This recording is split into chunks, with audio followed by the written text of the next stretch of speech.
Hi, I'm Kim. I'm Brad. We're 626 Ohana, California, and today we went to Disney's downtown Disney district. Yeah, so we'll be showing you pictures of it. The reason we're doing the video like this, it was so loud and we had masks on, we couldn't really...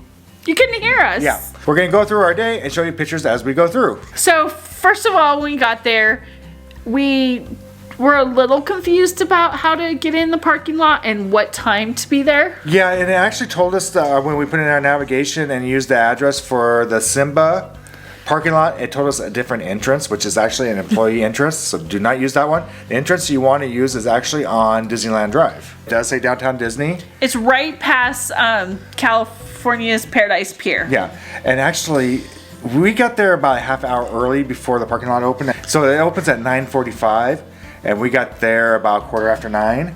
We had heard there had been some lines and sometimes some traffic, so we wanted to be very proactive and get there early.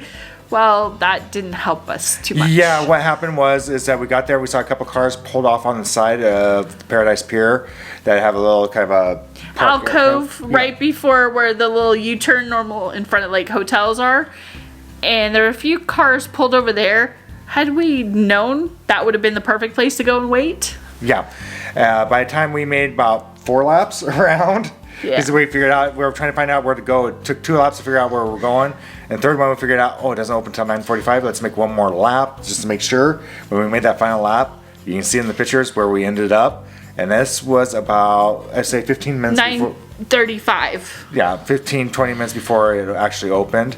So beware, the closer you get to that 9:45, the longer that line is going to be for traffic. It wasn't that bad. We still got in, no problem. Yeah, that was actually not too bad. So we went through, walked to security, went through security, did our temperature checks.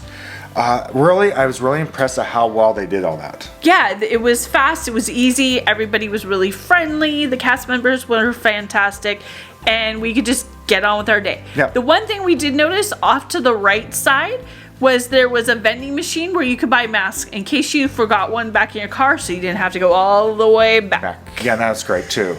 And then once we got through all that, we headed straight for... We went to the Star Wars Outpost, and it was amazing. Yeah. I thought they did a really good job with the theming. Yeah, it didn't seem as big as it could have been. Is that the way? Right, since it was a whole restaurant before. Yeah, because I guess we have in our mind of what the Rainforest Cafe was before. But really, they did a great job with theming, and we got there probably got in, a half hour after open? I'm trying to think. I think we only got there. We were in line by 10:15, 10:20. Oh, it was at 10:05. Oh, 10:05. Sorry, we got in line at 10:05. And I think we were in at about 10:35, 10:30. It wasn't bad, and everybody was friendly, and it was just kind of, that I knew that's where we had to go first, if anywhere. So be warned. You have a virtual queue sometimes, and I think that started about 10:20, 10:30ish. Yeah, it was about the time we got in.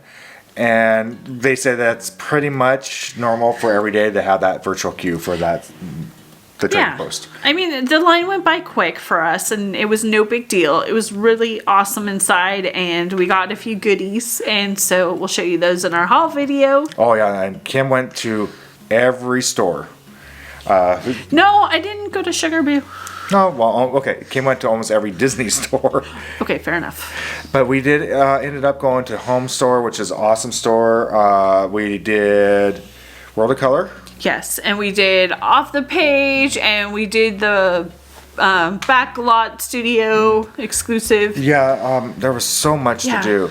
And really, when you're looking around downtown Disney and DCA, it was just awesome. And quite frankly, it was weird going to DCA. We actually were walking down by Soarin' and making the comments like, we feel like we should be going right to Soarin' because there was no line. They actually have tables in front of the line right now for the Smoke Jumpers grill.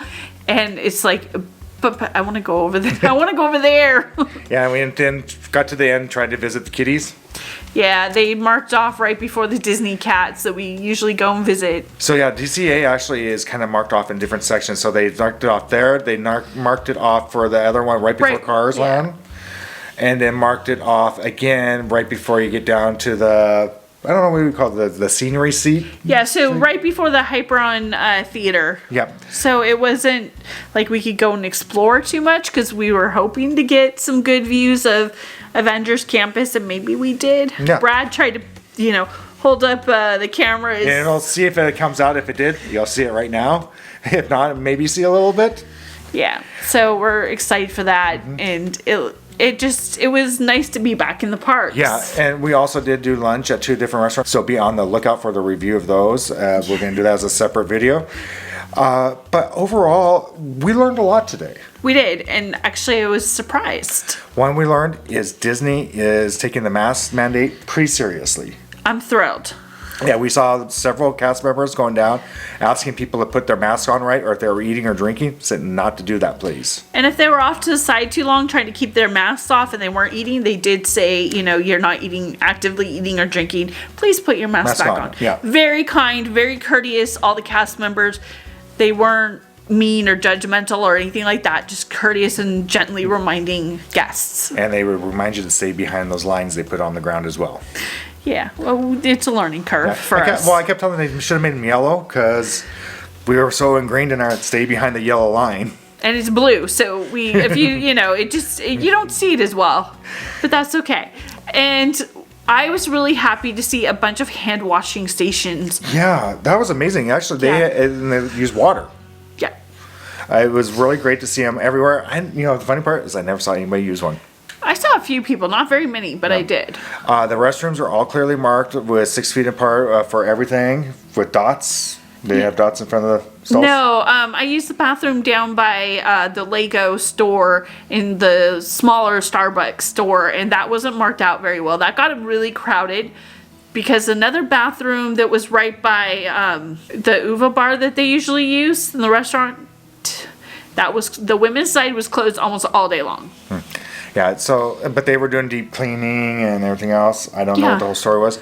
But the men's restaurants, all of the ones I went into, were clearly marked out with dots where you can go for what toilets you could use, and marked out for how far, say 6 feet apart for social distancing from the sinks and everything else. Okay, the women's bathrooms weren't like that. That's interesting. Right? I'm fascinated because I didn't see any marked off stalls or that you couldn't use. They actually had a dot from each sink for the men's restroom once you could use for social distancing. Nope. Okay. The sinks were a little bit hit and miss for keeping your hands clean. I had one that would stay on for like about 28 seconds. Another one that would shut off every 5 seconds. So that was kind of annoying trying to push that thing in. Okay, I find it interesting that you actually timed that. Yeah, I was doing it for you. Okay. But overall, it was a really fun day. It was, we felt more crowded actually in the downtown Disney district than we did at Disney California Adventure. Yeah, Disney California Adventure, when we were walking around, we actually found areas there was nobody around. You could go around, and we actually had to take off our masks for a second and take a drink. It was easy to find those areas to do it. Never felt crowded in. No. Which was amazing to me because I figured everybody would be headed towards DCA and not Downtown Disney. Downtown Disney actually almost felt as busy as a regular park day. More so. And it was weird because you go into there, but you go into the different stores like Off the Page or World Color. I think was the only one you said you felt a little crowded in. I felt a little uncomfortable in the World of Color, but there tends to be sections where people bottlenecked, and that's where I felt uncomfortable. But like the home store, it was really weird because you walked into those stores, and normally those stores aren't packed in. You can walk around and no problem. So I will say in my opinion, the best store for distancing was Sephora. I was really impressed. They only let 10 people in, including employees. No, 14. 14. Okay, so 14 including employees. So I felt like I had tons of room. I didn't ever feel like I was really around anybody. Yeah, it felt like there was like 10 employees in there, and the rest of the people, the only other 4 were customers. Which is great. I mean, as a customer, that's the best case scenario. You could ask anybody a question real quick. Yeah, they were really helpful. But it was a really good day. Obviously, we would recommend going during the weekdays than the weekends. Yeah, because it was getting crowded, and we were starting to feel crowded towards the end of the night. I would not like to see what a Saturday would have been like there. And if you can go probably before 5. About 5, it started to seem to really pick up. I actually seemed closer to 3. Okay, maybe. And to let you know, we did go on a Thursday because we really wanted to use our 30% discount that we had for our annual pass. I made good use of it. But when we were leaving, it was about 6:30, and I'll show you the video now. The other parking lot I'm showing you is actually where they had people winding into that parking lot to get in. It was crazy. So, I was shocked when we walked out. So Kim and I went out because we got some beignets. Yeah, so where they have people sitting on the sidewalks, Brad and I felt like so many people were walking close that we weren't comfortable really taking off our mask and eating in those designated areas because the walkways would get really crowded. And so we figured, hey, let's get some hot beignets and we'll go back to the parking lot. And we sat in the tailgate of Brad's truck and we faced the Pixar Pal Around Ferris wheel, and we watched the sunset and ate beignets. As well as show you right now. So that was kind of a magical way to end our day. I would recommend doing that again during these times. So the lessons that we learned: one, try to get there early, just because of traffic. If you're not going to get there too early, try to come a little bit later, so you're not going to hit all that crowd. Don't get too late, because if you get towards the afternoon when schools are out, if you're going during the week, I know schools are not really out, but they're done with classes. It really seemed to pick up at that point. And then by the time we left, it was wrapped around. And a seasonal tip is we were looking for those yummy Easter fudge eggs, and they only make them 4 days a week. Half of the time they are down at March Alliance on Downtown Disney, and the other 2 days they are at Disney's California Adventure, the bakery there.